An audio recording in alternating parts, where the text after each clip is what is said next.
G'day, here's a nice piece of Boulder Opal ready to shape up. It's been split off another larger stone. Material's been wetted, the rules in millimetres.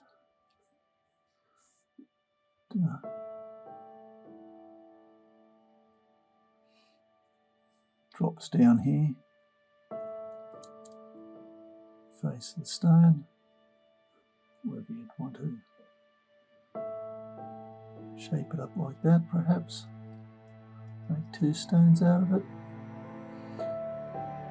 Takes a bit of consideration before you do anything. Or alternatively you could cut this down and polish this.